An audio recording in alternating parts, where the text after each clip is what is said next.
Are you good? Are we good? All right. Okay. Yeah. You are now tuned in to Ultrasound. Do you like music? Do you like talking about music? Do you want to know what's going on in the world of music today? Do you like punk, acid funk, folk, hip-hop? If so, this may be the place for you.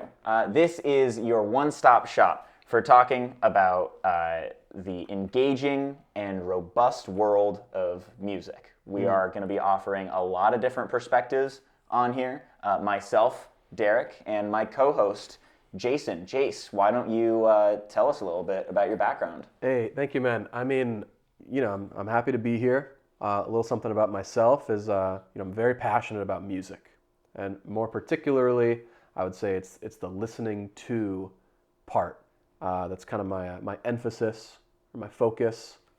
It's what keeps me coming back, And I'm just thrilled to be able to share that passion with other music enthusiasts, and can't wait, man. Let's talk about it. Let's jump in then. Yeah. Today we are talking about the new Metallica album, 72 Seasons.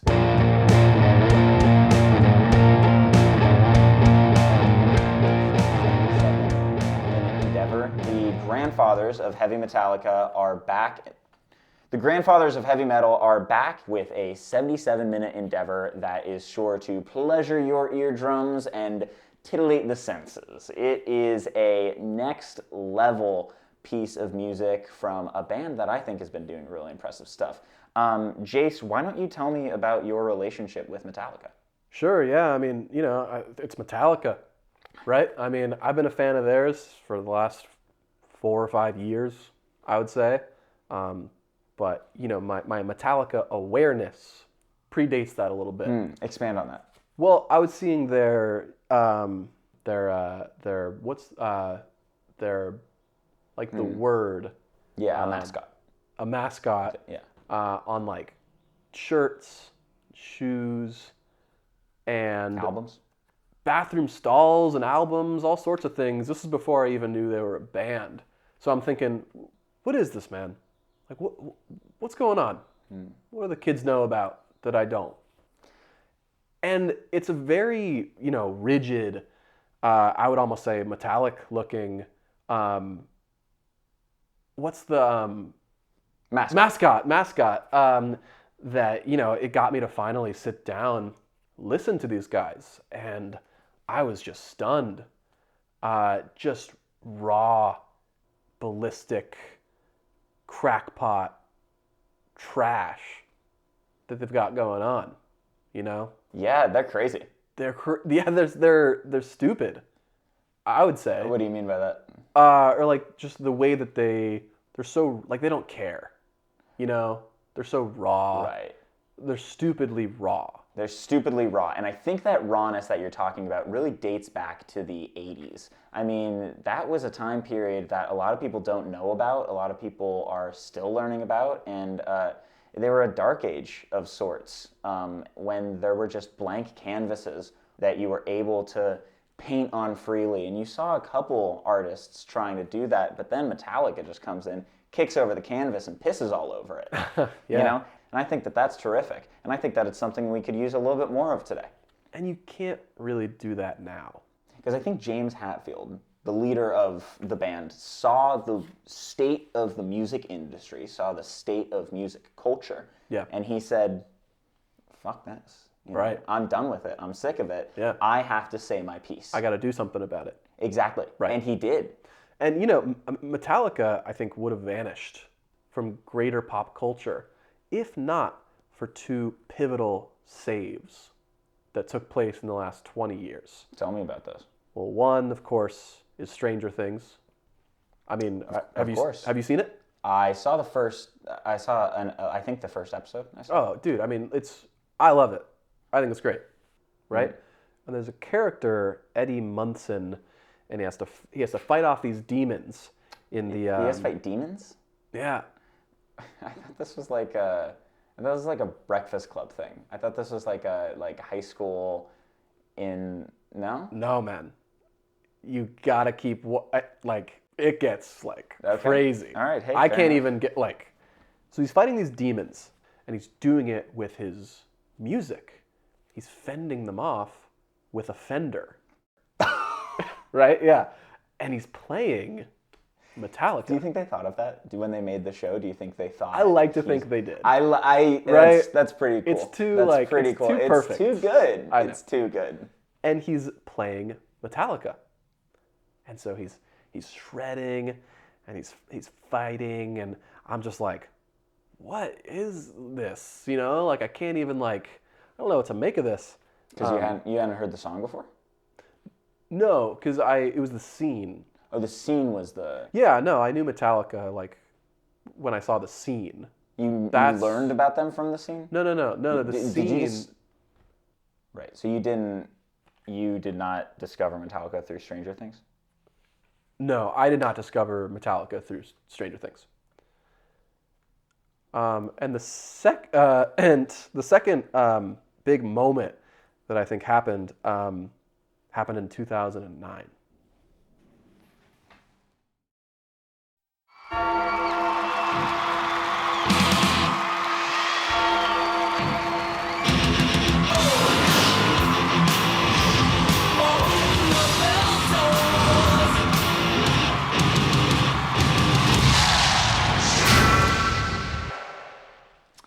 If I'm remembering correctly, Metallica were dead in the water. Oh, 100%. And here comes this incredible, exotic, sort of sex-packed video game compendium that really blows up not just the music industry, but the video game industry as well. I mean, the way that the notes on the screen match with what you're playing. What you're playing? Oh my God. The colors. Audio, visual, companionship, right? And the colors, I remember it was green, red, yellow, just a perfect triad. Blue, orange, yeah. I don't know. I think it was those three. And I mean, what a perfect triad to see on the screen as, like you're saying, you're playing along. I mean, they were almost perfectly synced up. Yeah. No, it was incredible. Deservingly won Game of the Year. Game of the Year, which they won not only in 2009. I think it might have also won in 2010. We were talking about this right before the show.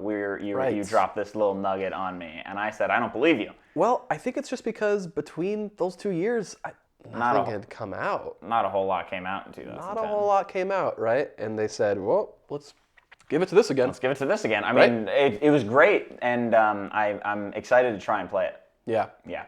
Because I haven't played it. I haven't played it either.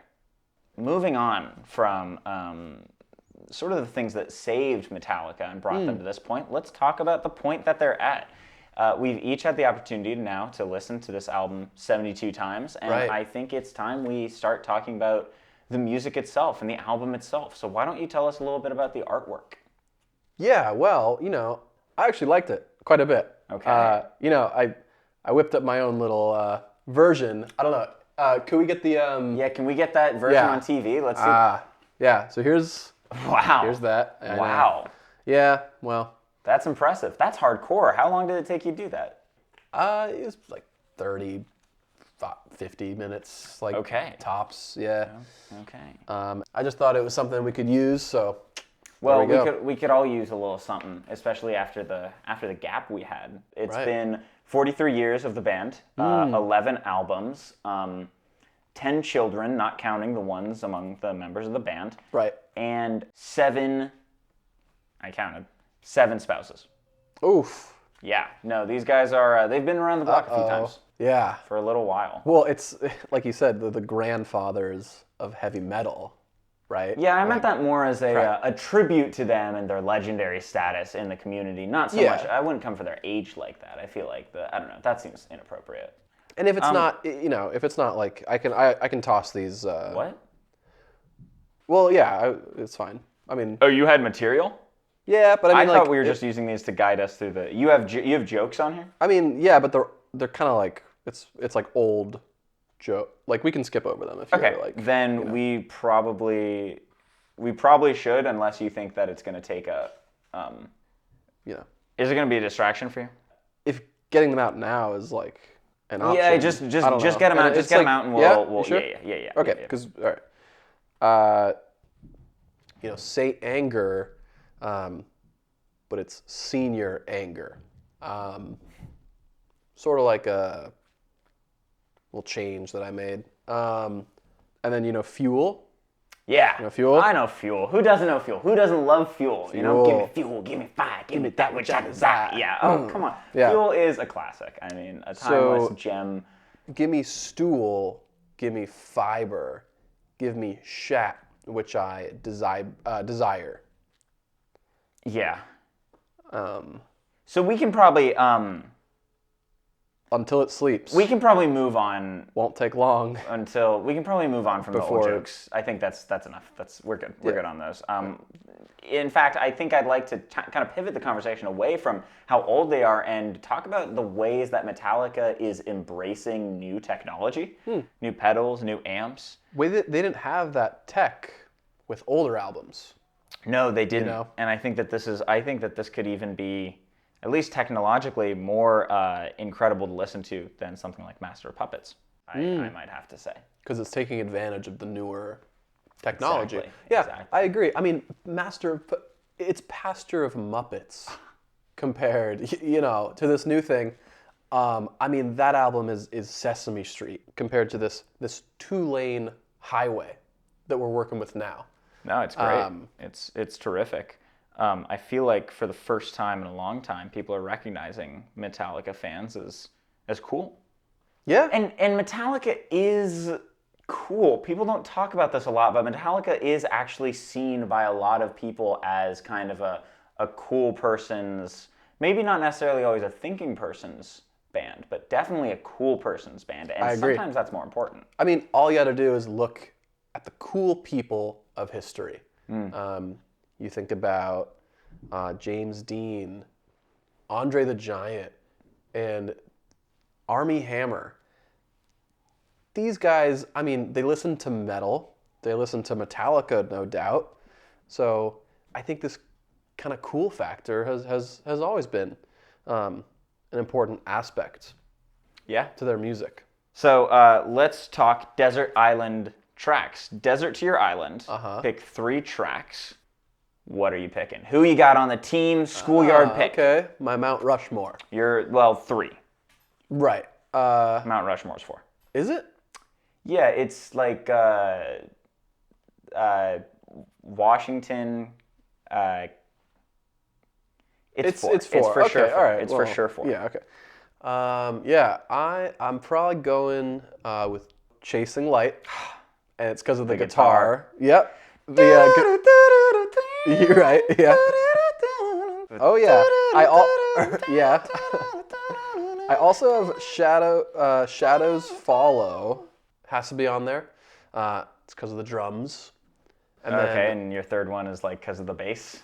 The third one, actually, is Lux Eterna, and it's because of the popularity of that track. It's at 38 million streams and counting. So, credit where it's due. Sure. Yeah. No. Good. Good for them. What are you thinking? Well, I agree about Chasing Light. I think it's an incredible. I mean, that guitar.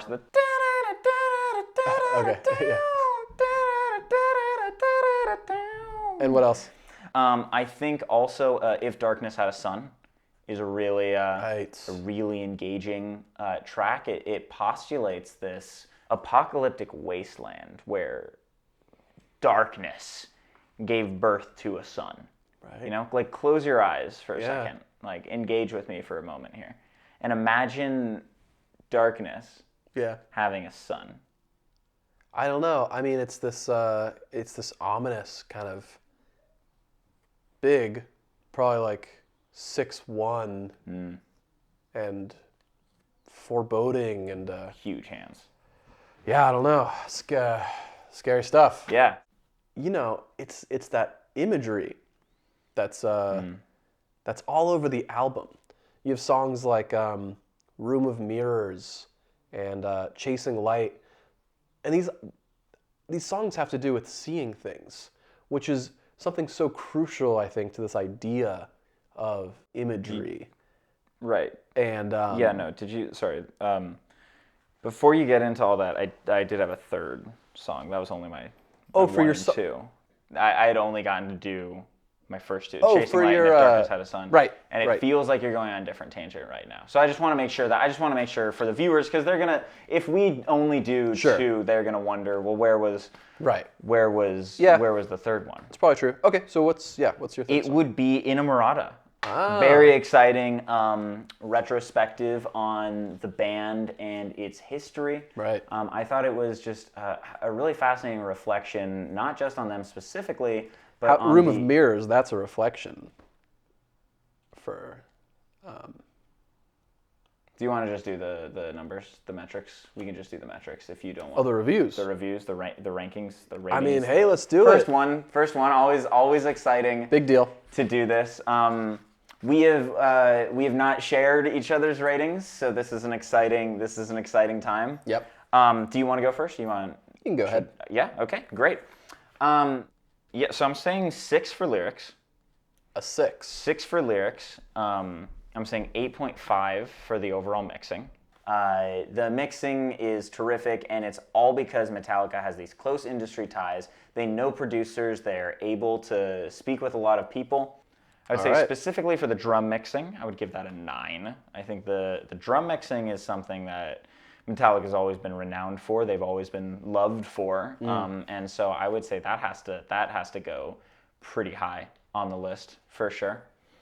The novelty, I would say, is. I mean, are these numbers like coming together? Yeah, so I or, add like, these numbers up for the sum total. So if you just let me get through the rest of mine, I can. But like, what are you giving the album? Like, what's my final score? Yeah, like I want to know what your number is, what your review is. Okay, yeah, I mean it's an 87. It's an 87.3. Okay, and that's when you take into account not just the ones that I've said so far, but also there's more. Yeah, production and intent and cohesion, but yeah, I mean. Yeah, well, I mean, we said you would go, and then I would go, so. Yeah, let's hear it. I'm excited. What did you say for lyrics? Well, I actually, for the whole album, I'm giving it a 3. Whoa. That's low. Well, that's out of 5. Oh. Yours was out of 100. Okay, Yeah, 100%. It's like grading, you get 100%. I have a different kind of. You have a metric, a rubric that you grade it's just against, a feeling. To me, I know you have your numbers and your kind of your complicated functions and your calculations that you do. I'm more just like, it's a feeling, it's music, and I feel this album is a 3. I have a hard time, I guess, seeing myself putting this album on and dimming the lights, and kind of just like getting it on a little bit or having some fun. There's no seduction or libido to this album, and I have a hard time, in investing myself in it. Because you can't get hard to it? Well, I can't. Yeah, I mean, I could get hard to it easily, I think. It's about how much sex you can have to it, is why you're giving it a 3. And also, that's 3 is a ridiculous number. That's 3 is, part of my... nobody knows what a 3 is. It's a 3. This album, I'm giving a 3. This album's a 3? Which is good. Where's the precision? Why are we're going to like have people look it up and they'll see like, oh, Derek had an 87, Jace had a 3. People are going to think that... Tons of outlets use 3. Tons of... name one. The New York... Yeah. Yeah. Pitchfork uses a 10, and that's not enough. Look, we're going to call it there for today. Okay. We will... But that's not... We will see you next time. Thank you so much for joining in on this first episode of Ultrasound, and we'll see you next time. All right. See ya.